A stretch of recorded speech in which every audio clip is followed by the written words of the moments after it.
Je m'appelle Traoré Siriki. Je suis né dans une famille musulmane très pratiquante de la branche wahhabisme. C'est l'une des branches la plus radicale de l'islam. Mais aujourd'hui, je suis chrétien par la grâce de Dieu. Et comment cela s'est passé? Je veux dire d'abord qu'aucun chrétien ne m'a annoncé l'évangile. Et je n'ai jamais été attiré par le christianisme. Au contraire, les chrétiens me faisaient pitié parce que je me disais que le temps de leurs prophètes était passé. Mais lorsque j'étais à l'école coranique pour apprendre à lire le Coran et à mieux connaître l'islam, c'est là que j'ai été enseigné qu'après la mort de tout homme, il y aura deux examens. Le premier examen va se passer dans la tombe et le deuxième examen le jour de la résurrection. Et le premier examen qui va se passer dans la tombe, cela va se passer tout juste après l'enterrement. Et les anges viendront avec ton âme et ils vont te poser 4 questions en arabe. Man rabbuka, man nabiyuka, ma kitabuka, wa ma dinuka. Qui est ton Dieu? Qui est ton prophète? Quelle est ta religion? Et quel est ton livre? Si tu réponds bien, la porte du paradis va s'ouvrir sur ta tombe. Mais si tu ne réponds pas bien, la porte de l'enfer va s'ouvrir sur ta tombe. Et les anges viendront avec un gros marteau et avec ce marteau, ils vont te taper tous les temps. Et la terre va te presser au point que tu vas vomir le premier lait que tu as allaité. Il y aura des serpents et des scorpions dans la tombe. Et quand j'ai appris ces choses, j'ai eu peur. Et j'ai dit, je ne vais pas échouer à ce premier examen dans la tombe. Donc, qu'est-ce que j'ai fait? J'ai décidé de mémoriser ces 4 questions et les réponses. Et dans le but de ne pas échouer dans la tombe. Mais plus tard, j'ai été enseigné que même si j'ai mémorisé ces 4 questions et les réponses, mais si je ne suis pas un bon musulman, un bon pratiquant, je ne serai pas en mesure de répondre à ces questions. Donc, à partir de cela, je me suis engagé personnellement. Au début, je suivais mes parents comme tout bon musulman, mais à partir de ce moment, je me suis engagé personnellement à pratiquer l'islam. Et à partir de ce moment, j'étais toujours à la mosquée aux heures de prière. Et souvent, à la mosquée, je dirigeais la prière quand ceux qui dirigeaient n'étaient pas présents. Et un jour, ils sont venus me voir, les autres musulmans, me demandant de diriger la prière de cette mosquée. Parce qu'ils ont constaté que je maîtrisais un peu la lecture du Coran. Et c'est ainsi que j'ai dirigé cette mosquée pendant 5 ans. Et pendant que je dirigeais la mosquée, j'ai décidé de mémoriser tout le Coran. Et quand j'ai commencé cette mémorisation, j'ai découvert des versets coraniques qui m'ont troublé. Et dans ces versets, je trouvais le mot « peut-être ». Et ces mots « peut-être » me troublaient. En arabe, on dit ainsi « Ittaqun nar allati u'iddat lil kafirin wa ati'u Allah wa rasulahu la'allakum tuflihun »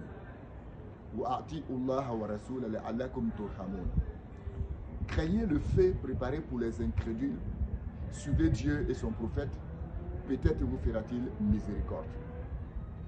Donc il y a plusieurs versets que j'ai vus ainsi.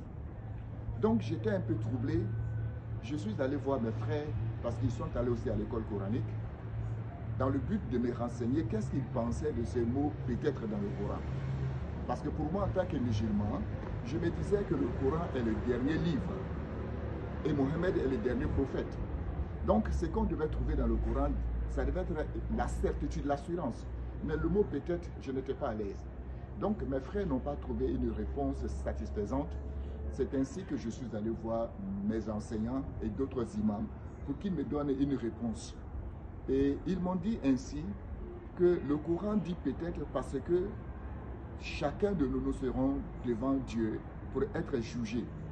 Et selon nos œuvres, celui qui va faire plus de bonnes œuvres, il va aller au paradis. Celui qui va faire plus de mauvaises œuvres, il va aller à l'enfer. Donc j'ai vu plusieurs versets ainsi dans le Coran. Et j'ai décidé de prier, demandant à Dieu de se révéler à moi. Parce qu'il y a une sourate, dans la première sourate du Coran, on dit Ihdina sirat al-mustaqim, guide-nous sur la bonne voie. Donc je me suis dit, si c'est comme ça, je ne connais pas le Coran plus que les autres.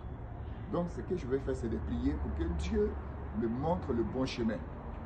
Pour moi, le bon chemin, je ne pensais pas à une autre religion que l'islam. Parce qu'il est dit dans les hadiths que dans le dernier temps, l'islam sera divisé jusqu'en 73 branches. Mais que c'est une seule branche qui va rentrer au paradis. Alors que moi j'étais wahhabiste, et il y a les chiites, il y a les sunnites, il y a les ahmadiyya, il y en a plusieurs branches. Donc je voulais savoir c'est quelle branche qu'il me fallait pour aller au paradis. Et pendant que je priais ainsi, aussi je faisais des demandes dans le pays arabe pour chercher une bourse dans le but d'aller étudier dans ce pays arabe. Et en ce moment-là, j'ai un ami musulman avec qui je partais à l'école. Il est venu avec une brochure chrétienne. Et dans cette brochure, il est écrit que c'est pour faire des études bibliques par correspondance. Et donc, à travers cette brochure, j'ai commencé à lire la Bible. Et quand je lisais la Bible, et ce qui m'a frappé dans la lecture de la Bible, c'est la certitude que la Bible donne concernant le salut. C'est vrai, la Bible dit que nous tous nous avons péché et nous sommes privés de la gloire de Dieu.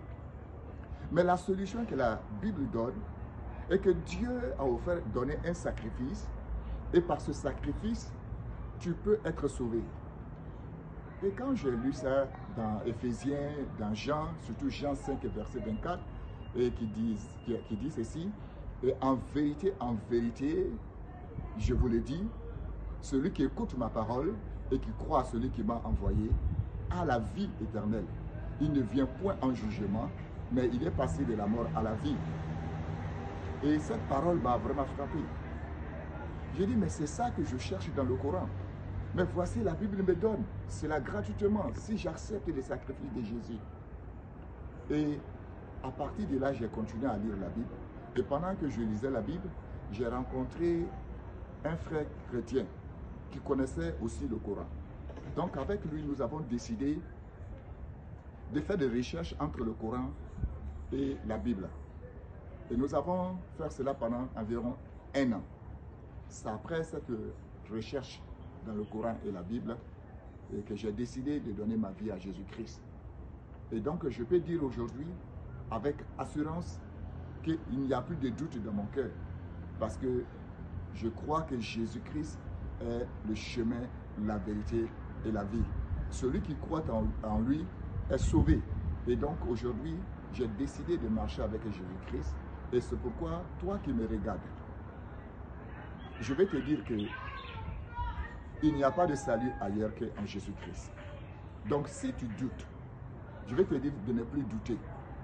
Parce que Jésus-Christ est le chemin, il est la vérité et la vie. Et moi j'ai décidé de le suivre depuis quelques années de cela. Et je bénis Dieu pour cette grâce qu'il m'a accordée. Parce que ce n'est pas un chrétien qui est venu me parler, ça allait être plus difficile. Mais Dieu, dans sa souveraineté, il est passé par cet ami musulman pour m'apporter cette brochure. Et je bénis le Seigneur pour cette grâce-là.